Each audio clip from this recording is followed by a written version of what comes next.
Au nom du Père et du Fils et du Saint-Esprit, ainsi soit-il.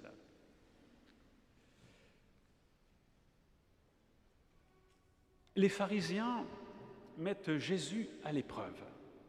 Ils lui tendent un piège en lui posant une question très controversée à l'époque, qui est celle de savoir quel est le plus grand commandement parmi tous ceux que nous donne l'Ancien Testament. Le livre du Lévitique, par exemple, qui est le 3e livre de l'Ancien Testament, possède des listes entières de prescriptions et d'interdictions. Alors, au milieu de tout cet encombrement de commandements, l'un des grands sujets de discussion théologique à l'époque de Jésus était de discerner quel était le plus important des commandements, afin de revenir à l'essentiel et de discerner le principal du secondaire. En fait, les pharisiens, nous l'avons deviné, espèrent ainsi entraîner Jésus dans des polémiques très embarrassantes et par cette entremise, critiquer et remettre en question, en cause, son enseignement. Alors, laissant de côté les querelles stériles, Jésus va à l'essentiel, par une réponse très simple, qui reflète la pureté et la transcendance de la pensée divine. Il se situe à une hauteur de vue au-delà de toutes les controverses rabbiniques de son temps et donne un éclairage sur la question qui lui est posée, un éclairage d'une telle luminosité que toutes les embrouilles ténébreuses sont immédiatement dissipées. Refusant de venir sur le terrain des chicanes superflues où veulent l'entraîner ses interlocuteurs, Jésus recentre le débat sur l'essentiel qui donne le véritable sens à notre existence. La réponse est divine et c'est pour cela, comme la parole de Dieu, elle tranche net en allant au cœur du débat.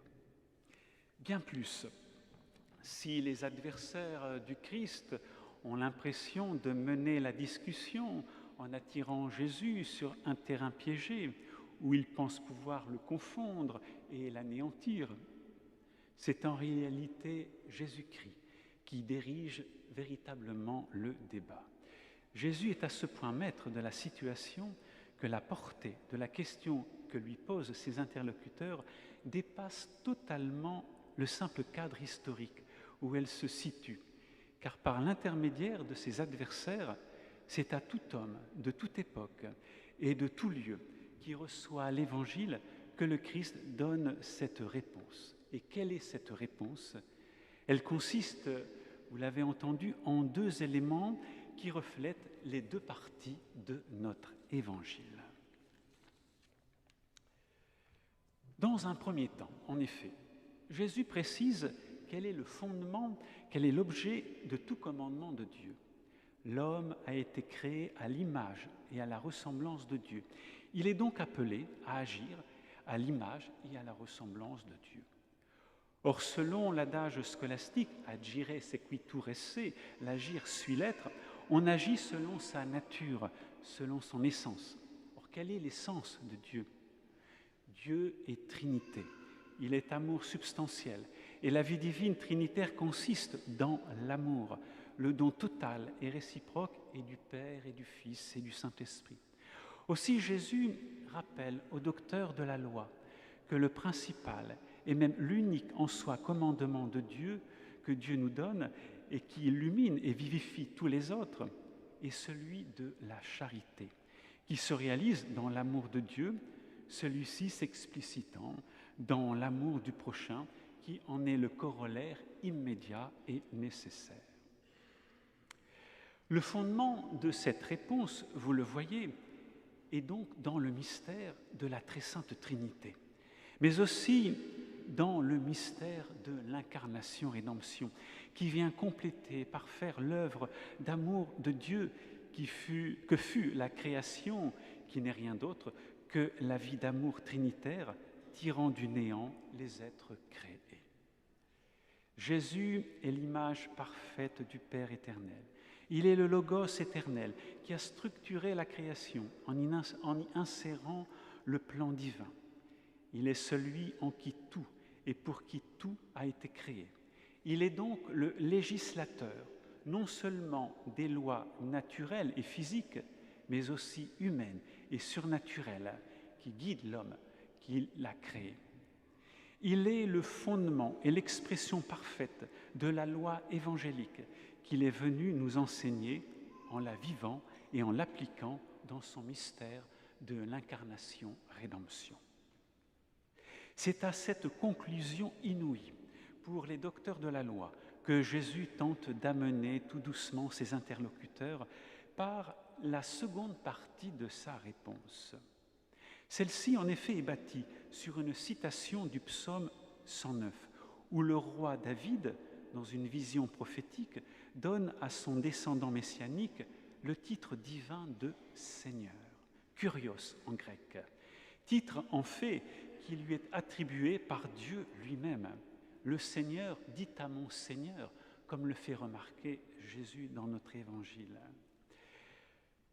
Le psaume ainsi entrevoit l'égalité de dignité et la divinité du Père et du Fils éternel. Jésus cite les premiers versets du psaume 109, mais les docteurs de la loi connaissent par cœur ce psaume et ils savent qu'il se continue ainsi. Et là, c'est Dieu qui parle à son Fils. Avec vous est le principe au jour de votre puissance dans les splendeurs des saints. De mon sein, avant l'étoile du matin, c'est-à-dire avant la création, je vous ai engendré. Ce verset ainsi annonce la double nature du Messie, nature divine, de mon sein de toute éternité je vous ai engendré, mais aussi sa nature humaine. Il est la splendeur de tous les saints qui trouvent en lui la racine de leur sainteté. Ceci est d'autre part confirmé par le verset suivant où David proclame que le Messie est le prêtre éternel. Il est le prêtre selon l'ordre de Melchisédek, nous dit David, réalisant ainsi par sa double nature, comme l'enseignera saint Paul, le pont entre la terre et le ciel, entre l'homme et Dieu, le Christ étant le prêtre parfait. Ainsi, en dévoilant sa divinité, Jésus-Christ tente de montrer aux docteurs de la loi, afin de les convaincre, qu'il est le législateur divin qui vient accomplir et parfaire avec autorité la loi de Moïse. Celle-ci trouve sa perfection dans la loi d'amour qui a sa source dans la vie divine trinitaire que le Fils éternel est venu nous révéler dans son incarnation-rédemption. Vous le voyez, la réponse de Jésus est magistrale, comme je vous le disais. Elle transcende de très haut toutes les querelles partisanes de son temps. Et elle a une hauteur de vue telle qu'elle s'adresse à toutes les époques de l'histoire. Cet enseignement reste en effet d'une grande actualité. Pas plus tard qu'il n'y a que quelques semaines, les autorités juives ont interpellé le pape François au sujet de son interprétation de la loi mosaïque. Celui-ci, lors d'une audience publique, disait à juste titre que le salut ne vient pas de la loi, mais du Christ, qui nous a rachetés sur la croix. Comme le dit saint Paul, la loi n'est qu'un pédagogue, c'est-à-dire elle est un commandement de Dieu qui nous indique la direction. Mais seul l'amour de Dieu, présent en nous par la grâce du Christ, nous donne la force du don de soi héroïque, qui nous permet de pratiquer la loi dans sa plénitude, et donc comme Dieu le veut, et de façon stable par amour de Dieu. Seul le Christ peut nous donner, par la grâce, cette dynamique intérieure qui évite la tendance récurrente à l'application pharisaïque de la loi que dénonce si régulièrement le Christ dans les évangiles. Le fondement et la source du salut est donc bien dans le Christ et non dans la loi qui n'est qu'un moyen. Telle est la doctrine catholique. Le pape disait dans cette audience publique, plus exactement, La loi, cependant, ne donne pas la vie. Elle n'offre pas l'accomplissement de la promesse parce qu'elle n'est pas capable de pouvoir l'accomplir. La loi est un chemin. Ceux qui cherchent la vie doivent regarder la promesse et son accomplissement dans le Christ. Alors, le rabbin Ratson Aruzi, président de la commission du Grand Rabbinat pour le dialogue avec le Saint-Siège, a réagi vivement à ces propos du pape. Il dit la chose suivante. Dans son homélie, le pape présente la foi chrétienne comme ne remplaçant pas seulement la Torah, mais affirme que cette dernière ne donne plus la vie, ce qui implique que la pratique religieuse juive, à l'époque actuelle, est rendue obsolète. Cela fait partie intégrante de l'enseignement du mépris à l'égard des Juifs et du judaïsme que nous pensions avoir été pleinement répudiés par l'Église. Que répondre ? Bien sûr, il n'y a aucun mépris dans les paroles du pape, mais simplement l'exposé de la théologie paulinienne du salut, de notre foi. Nous croyons que Jésus-Christ est le Messie et qu'il est Dieu qui a pris chair de la Vierge Marie et s'est fait homme. En tant que Dieu, lui seul peut nous sauver. Jésus nous donne le salut à travers la loi, qui n'est qu'un moyen qui trouve sa force en sa personne. C'est là le grand apport de la nouvelle alliance par rapport à l'ancienne. La loi de Moïse, en effet, est inséparable de la promesse du Messie. Elle prépare à sa venue et trouve son accomplissement dans la loi évangélique promulguée, dans la nouvelle et définitive alliance que le Christ a scellée dans son propre sang sur la croix.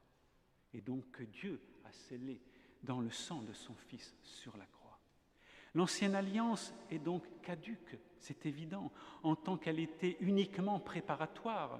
De la même façon, l'ancien culte est aboli, ce qui fut signifié clairement par le voile du Saint des Saints déchiré le vendredi saint et la destruction du temple quelques décennies plus tard.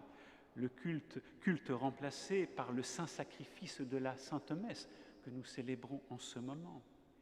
Et il en est de même pour la loi mosaïque qui ne peut être moyen de salut qu'en Jésus-Christ. Dans cet exposé de la foi chrétienne à laquelle nous ne pouvons renoncer sans apostasier, il n'y a aucun mépris vis-à-vis de nos frères juifs, mais une grande tristesse, reflet de la tristesse de notre Seigneur Jésus-Christ lors de ses rencontres avec ses coreligionnaires, et puis aussi la tristesse que saint Paul exprimait à l'égard de ses anciens coreligionnaires. Car le rejet de notre Seigneur Jésus-Christ est le rejet, nous le savons, est le rejet de Dieu venu en son Fils pour racheter nos péchés, nous mériter le salut et nous le communiquer à travers les sacrements de la Sainte Église. Il n'y a pas d'autre source de salut. Qui propter nos homines et propter nostram salutem, comme nous le chanterons tout de suite, qui pour nous les hommes et pour notre salut. Telle est notre foi catholique. Au nom du Père et du Fils et du Saint-Esprit, ainsi soit-il.